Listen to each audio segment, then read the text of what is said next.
Hey guys, welcome back to the channel. Another episode of Who Should You Choose. Sorry about yesterday and releasing a little bit later. I got really busy and thought today I'd wake up and make sure that I get it out to you guys. So let's get into today's questions. Again, guys, if you haven't watched this video before, all you've got to do is comment on this video, your HUT question, choose between a few players, and I'll go through and help you guys with your lineup decisions. All that I ask is that you subscribe, and I keep these videos to about 20 minutes. So it's really first come, first serve in terms of comments. So if you throw that notification bell on, you'll have a really good shot at getting your question read. So let's get into today's question. Simon Lozon, I love my notification gang as there is a ton of you. Looks like the first question we're going to start with is Canadian Texan FC, Twitch viewer, by the way. Thanks for hanging out in Twitch streams. Hey, Sleeves, keep up the great work, and congrats on the Lambo. Thanks, man. I have about 65k after Squad Battle Awards, 3 gold collectibles, and 0 icons. I made gold for Rivals so it can take 2 untradeable players packs. I also made Elite 2 for Squad Battles. The dude is out here grinding. I'm trying to make Carlson, but not sure if I'll be able to in time. What else should I do with my team? All right, so taking a look at his squadron, McKinnon, Lemieux, Aho, Draisaitl, Scheifele, Kane. So he's got a really, outside of that Lemieux at the top and McKinnon, he's got kind of a base squadron all the way down here. He's got Subban and Salming with Klingberg. Your defense is actually pretty decent, so it's definitely forward that you have to target. So with 65,000 coins, you can still get a pretty decent impact player. You might be able to afford a Kucherov on this left side to help you out. The 84 Kuznetsov, I think that's the Lit versus Grit one, which is good. You can also look at Duchesne. For centers, I really don't like Draisaitl, but you have them untradeable, so you kind of have to take them. With 3 gold collectibles, if you can't... it's tough because if there's no way that you're going to be able to get the 8 gold collectibles, then just wait.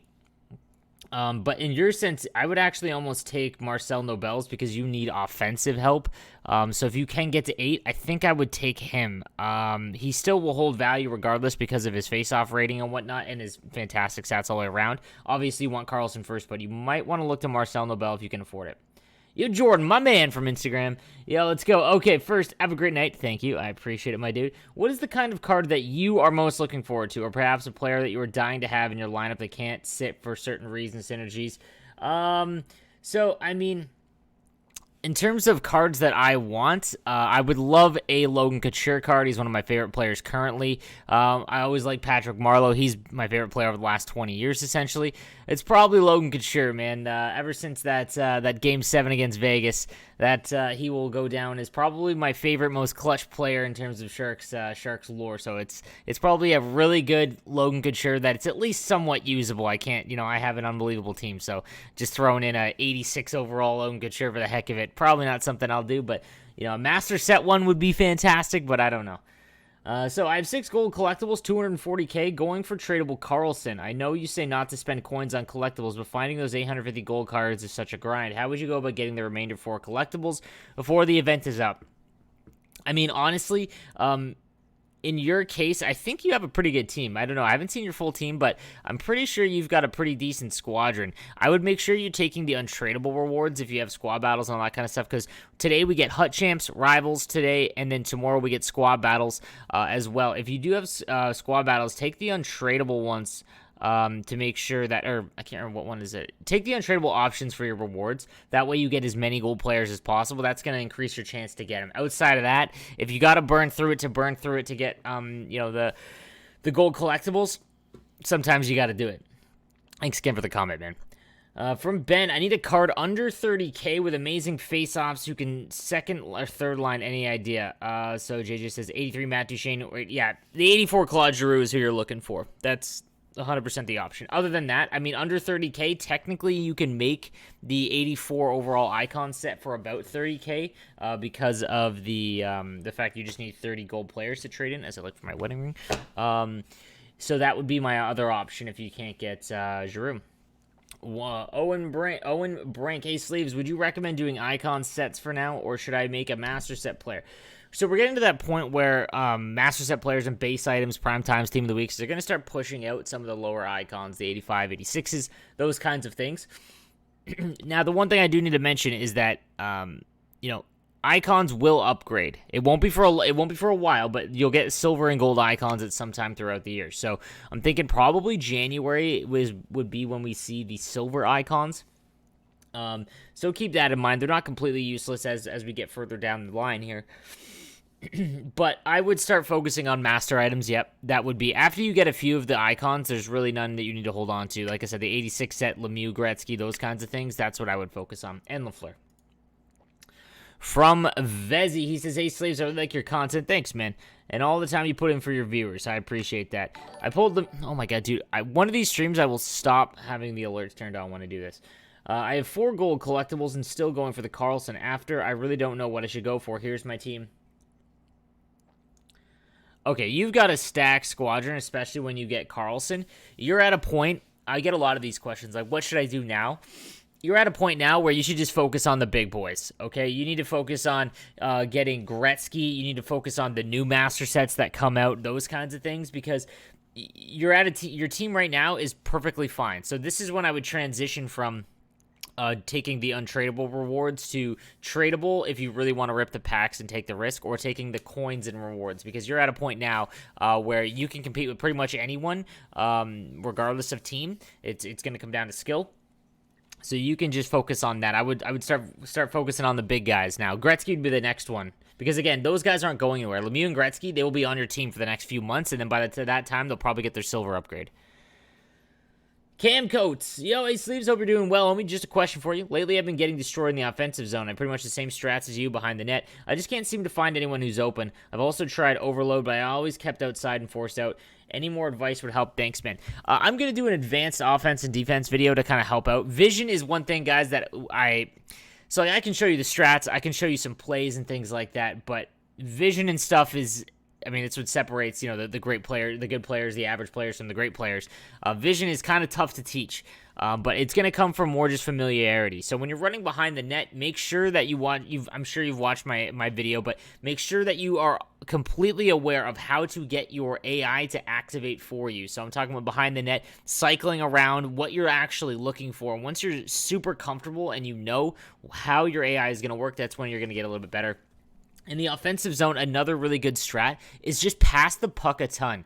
When you're getting kind of hemmed out and everything that you're doing is just running into the boards, things like that, you're getting caught too much looking at the player with the puck. It's just like real hockey. If you are staring at the puck, you're going to get crushed drilled. You're going to run out of time and space. So in NHL, it's the same thing. You don't want to just be staring at the player with the puck or the defender that's right in front of you. That's really just going to, once you run into decent players, you're going to plateau pretty quickly. Something that I've watched from other really good players, Nuge, for example, on Twitch, or my man CJ, who's a really, really good competitive player. What they do to kind of set things up is they will pass the puck, almost like squad battles, where it's just completely useless passing, but it's just a ton of it. Eventually, something will open up, and when you're playing against someone, it's not very common to see someone, to defend someone who's just passing the puck to pass the puck. Being in the offensive zone means that you're not going to have to defend, which is why timeout attack is so important.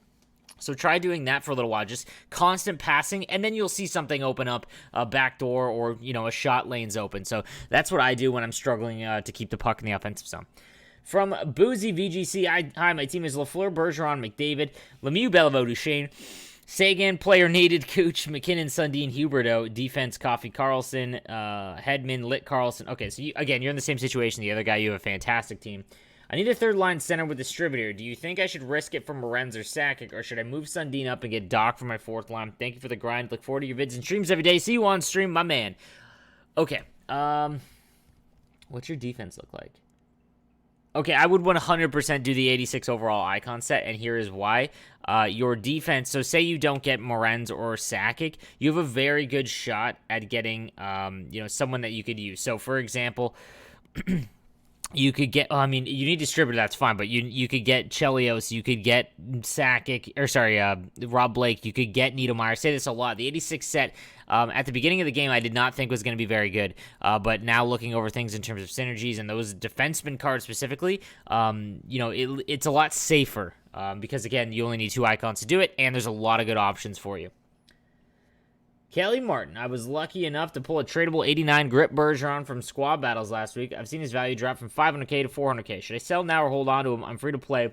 Not 100% what to do. This is going to depend on your team. If you're running, like, anything under 83 overalls on your squadron, it's probably time to sell.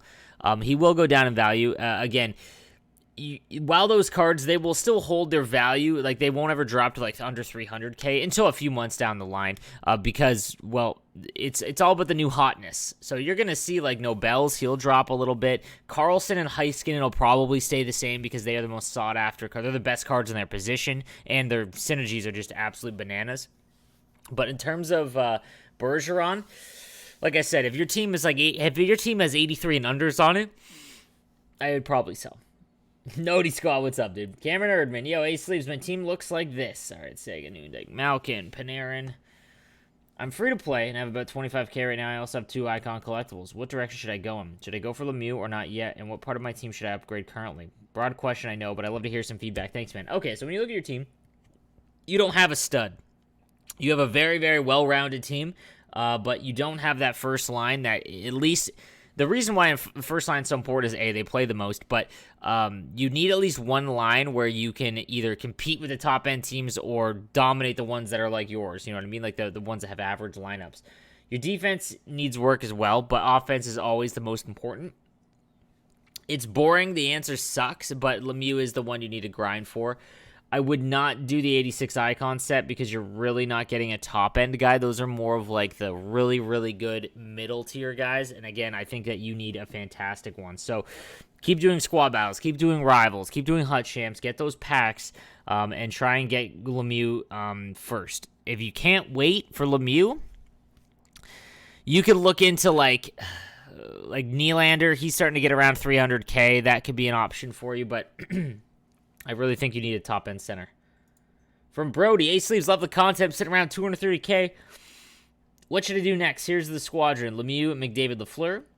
Stamkos, Bergeron, Morenz, Panarin, Sakic, Kucherov, Blank, Kopitar, Duchesne. Okay, I have Distributor, Speedster, and Howitzer. I placed Diamond in Tier 3 and Elite 1 for squad battles. What should I do next for coins rewards? Okay, for your team, it's very good. I would not do untradeable rewards because you have no chance of really pulling anything that you can use in your team. I would take the coins if you can. If you need the content or the pack rips, take tradable. Outside of that, you need... It's tough for me to advise. This is a fantastic squad. Like, it's almost as good as mine. Master set items, man. I would look for Nobels to move Sakic to the wing. I like playing Sakic on the wing. He's got a great face-off rating, but he's got a perfect winger build. He's fast with a fantastic wrist shot. Those are the 2 combos you want for a winger. Ace Sleeves, here's the lineup. McDavid, Lemieux, Pasternak, Duchesne, Crosby, Sagan, Kuznetsov, Kopitar. Is Lafleur the next move, or do I go for an upgrade? Love the content. You're a huge beauty. Thanks, man. So he's got McDavid, Lemieux, and Pasternak. The next move is, if you're thinking about Lemieux or Lafleur, go Gretzky. Need to go Gretzky, guys. Again, and no one wants to be patient, but I'm telling you that Lafleur is the best right-handed winger, absolutely. But having a card like Gretzky allows you to have a either center or left winger. Same thing with Lemieux and why he's so much more valuable. The lineup flexibility is super key here, guys. Lafleur is amazing, absolutely. But if you do not get Lafleur, you have just wasted 250,000 coins in value in the 5 icon collectibles. Not only that, if you're free to play or someone who doesn't rip packs constantly, now you've got to wait like 7 more icon collectibles to try again, guys. So that is why I say get the 2 out of the way, Gretzky and Lemieux. They'll be on your team for months. Just go get them. Hey Sleeves, can you do a video about whether it's a good idea for free-to-play players to activate Distributor this early in the game? I'm saving for Lemieux, Morenz, and Coffee in that order to get rid of the lumpy DB cards on my bottom lines. Are there any other players or tendies at DB I should target? Isaac Belivo's lit card is surprisingly decent on third pairing D, 480 overall. He's a very popular one. I've been struggling in SB since dismantling my team to activate DB as well as Speedster and Howitzer, but mostly I miss lit price. Vazzy has been awful for me, so I'm going to give Marty a shot. Thanks for the hard work, man. Your advice is always solid. Okay, so, guys, I have an Xbox right now. I play on both consoles, but I've been waiting because I've just been grinding my PlayStation team. I am getting the Xbox Series X and PlayStation 5, but for that, when I get the Xbox Series X, I'm going to start my free-to-play team on Xbox, so that way I can show you guys daily, and, you know, when I do my streams for the Tampa Bay Lightning as well, I can play on that and show you guys what I would do. I am super not for guys that dismantle their fourth line for a synergy, because when that fourth line comes out, you are going to get absolutely pounded. You're basically just trying to survive for those minutes, and sometimes EA likes to just keep a line out there. Wild Distributor is a great synergy. It's +3 speed, guys. It is nothing crazy. Overall, it's a fantastic synergy, but it is something that you want to add on to good players, not put to try and make bad players decent. You know what I'm saying here? Lemieux, Morenz, and Coffee are the ones you want to grab. Lemieux is 100% because he has Howitzer and Distributor, the best synergy combo, and Morenz because he's got, well, he's one of the best left-handed wingers in the game and probably my favorite card right now. So yeah, Lemieux would be the one to go for. I would try everything in your power to get rid of those guys on the bottom line, man. It's tough, but I will show you in the coming weeks my free-to-play team and how I go about building it, and we'll see. Dan Newer, K-Sleeves, love the show. Been watching since the beginning. Thanks, my dude. Changed me as a player. Quick question. I'm stuck in Div 8 for 2 years now. I get 6 points when I win and like 15 when I lose. I can only seem to get to 7 by winning almost every game. Am I fighting fate, or can I get the hell out of here? Why low points for wins? So the reason what's happening is it's an ELO system, which is never, it's a flawed system, but it means if you're winning, you're playing someone that's probably below you. So Div 8, that's in the bottom tier, obviously. So you're playing a lot of guys that are around Div 10, Div 9. So when you lose, you're playing guys that are in the lower divisions. You're not going to you're going to lose more points because you're losing to someone that is deemed not someone you should lose to. And when you're winning, you're probably playing those same guys as well. It's when you see like the low points for a loss, that means you played someone that's significantly higher than you. But it doesn't happen very often because in Rivals, it hard matches you against your skill level roughly. Honestly, man, keep watching my videos, my strategies. If you want, come check out the Twitch channel, man. I will walk you through some gameplay. When I'm playing, I'm a better coach than I am a player, guys. I am one of the biggest esports broadcasters for NHL, and I'm going to talk about that later today as we start the $25,000 San Jose Sharks 6v6 event. But some of my closest friends in the community and in real life are the best players in the world. I'm talking John Wayne, Regsy, Gren, Josh Fearless, all those guys. So I have spent, hours watching them and covering them for esports events. So while I can't do that because, these old thumbs, right, and the Twitch skill is something that you can't really teach, I understand the strategies behind it and everything like that. So I when I'm playing a game against someone, I can usually pick out what they're trying to do. Whether I win is, again, based on my thumbs, but I can help you guys explain why certain things are happening, and I get a lot of good feedback from that. So if you want, just come check out the Twitch streams, and I'll be happy to help you out. Hey, Sleeves, any tips for building a Canucks theme team, including alumni and all that? When it comes to a theme team, not really, man. You just go and take a look. I would focus on trying to get synergies, man, if you're trying to build a team, because usually this early in the game when you're trying to build a theme team, it's going to be rough. Like, you're going to have a lot of meh players, but if you're trying, I would make sure that you try to make sure that you get players that have synergies that will help you out. I'm free to play this year. I'm wondering where to go next with my team. Lafleur, Forsberg, McDavid. All right, so you've got a really good team. One icon collectible and 50K coins. Your next one is guys. I apologize for answering the same way, but it is Lemieux or Gretzky, or Lemieux and then Gretzky for your team. You've got a pretty good, decent line of Forsberg, McDavid, Lafleur. At this point, when you get to this stage where you have a good first line, I would not recommend to keep trying to upgrade these guys to bring them up, because you're already kind of there, right? You need to get that first line of more top-end talent and then work down. I see a lot of players are like, okay, I got an 86 Morenz in my first line. Awesome. My second line has like a, what's a good example? Phil Kessel, the base Phil Kessel. So I'm going to replace that Phil Kessel with 86 Stamkos for 100K. That's fine, and you've replaced that player a little bit, but you need to go and get the big boys, Teravainen and McDavid, those guys that will impact your team significantly. All right, guys, so that is going to do it for today's Who Should You Choose Again. Sorry for anyone that I couldn't answer the questions for. I try to keep these videos to 20 minutes long. If I didn't get to your question, make sure you subscribe with the notification bell on. That will give you the best chance to actually get your question read on a show. If you really need some lineup help, you can join my Discord. A lot of the guys in the community are in there now. Again, link is down below. They will help you out with your questions. And you can join me on Twitch starting at 10 a.m. Eastern time. This video specifically, I'm going to get my hair done for tonight, my haircut, nice little fade. So it'll probably start around 10:30, 11 a.m. But nonetheless, hit that link, 10 a.m. every day except today. And I'll be happy to answer your lineup questions. All right, guys, thank you for watching. Please subscribe, and I will see you later on.